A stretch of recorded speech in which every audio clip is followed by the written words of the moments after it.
When Olivia set the papers on the marble worktop, I should have seen something wasn't right because her tone was the tone she used to cushion the impact before requesting something I wouldn't provide. It was too nice. She slid the documents in my direction as though they were for tax purposes, but they weren't the most disturbing item I had ever seen in our marriage. Tax returns. Yes, I felt my fingertips lingering just above the stack as I looked down at the documents. In contrast to the white pages, the official letterhead looked back at me with a stern and cruel expression. She was transferring property. She wanted me to give her the keys to my house, which I had purchased before we were even married, after spending years of savings, putting in extra hours, forgoing vacations, and working. Olivia kept leaning in as she talked about managing our money wisely during the lengthy weeks we had to endure. "This is the ideal decision for our family," she said. Despite her lack of emotion, her voice was sweet with patience. She phrased it as though she was pleading with me to do this for the children and our future. But there was something in her voice. I gazed up at her, and something in the words made my skin tingle. She was good. Olivia was an exceptionally skilled physician who had spent years making compelling arguments. She grabbed for my hand, her fingers brushing against mine, delivering the awful news in a way that lessened the blow, a technique that was now being used against me.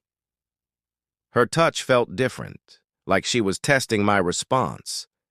Perhaps she noticed my hesitancy, or perhaps she was too familiar with me, or maybe she was concealing something.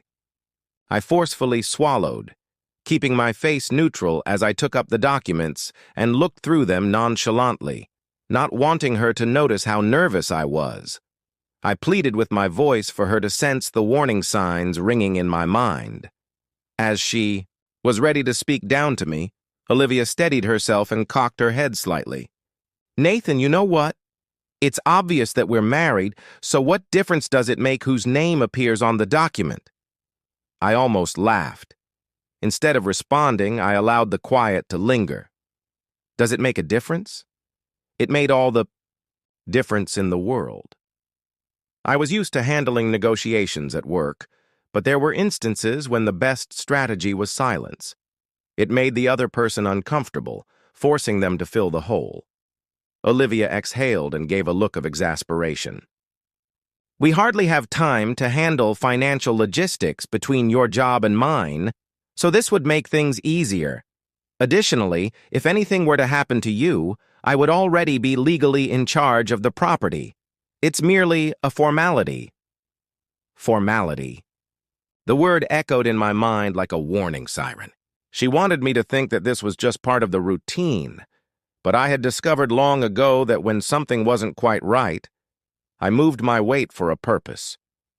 I glanced at the baby monitor on the counter, a gentle green light pulsing, a constant reminder that our twins, Liam and Ava, were sleeping upstairs, completely oblivious to the fact that their mother was trying to convince their father to give up the home he had built for them. "House. No," I answered, carefully setting down the papers. "I don't know, Olivia. I kept a close eye on her face because I had purchased this place before we were married." For a split second, something flickered in her face, annoyance, frustration, but she swiftly replaced it. Her voice softened once more. "This isn't about control," she said with concern. "It's about trust. You would see why this makes sense if you truly cared about our marriage." I tightened my jaw, wanting to confront her and demand to know what she was actually doing, but I didn't. Instead, I just nodded. "I'll give it some thought." She looked at me, searching for any hint of a reaction. Her smile finally appeared, but it didn't reach her eyes. I was convinced. I wasn't signing those documents. Olivia picked up her wine glass and took a leisurely sip. I wanted to think that whatever Olivia was doing, I would figure it out. I wanted to believe I was just exaggerating, but in marriage, you come to notice the little things, the tone changes, minor adjustments to routine, minute things that don't stop speaking for themselves. And lately, nothing about Olivia added. up. It began with the late nights. She had always put in a lot of overtime at the hospital, but something changed. She quit texting to let me know. Sometimes I would wake up at 2 in the morning, and when I asked, she'd still not be in bed. "Emergency surgery," she would explain. Crazy shift, and wave it off with a weary smile. But now, Olivia handled her phone like it was a secret. She never left it on the counter when I entered the room. One night, when she thought I was asleep, I watched her leave the room while texting. I noticed something was off. She took her phone into the bathroom, shutting the door. I had a gut feeling, but I wasn't sure what it was. Then came the gym. Olivia had never shown any interest in working out before. She frequently complained she didn't have the energy after a 12-hour shift. But all of a sudden, she was going to the gym 5 times a week, purchasing expensive new exercise equipment, costing more than my entire wardrobe. When I questioned her about it, she chuckled. "Nathan, you should look after yourself. Try it. Occasionally." It was a joke, but it felt strange. I started noticing further changes. She now got a new manicure every week. Even when she was just running errands, she took extra time getting dressed. But she never used to care this much. The worst part? She had become colder toward me. She hardly looked up during the day, stopped kissing me goodbye, and didn't check her phone during our conversations. They were shallow, just casual exchanges, like we were two strangers sharing a home. After the twins went to sleep, I poured a glass of wine for the two of us and sat next to her in an attempt to close the high gap. "You've been different lately," I murmured gently.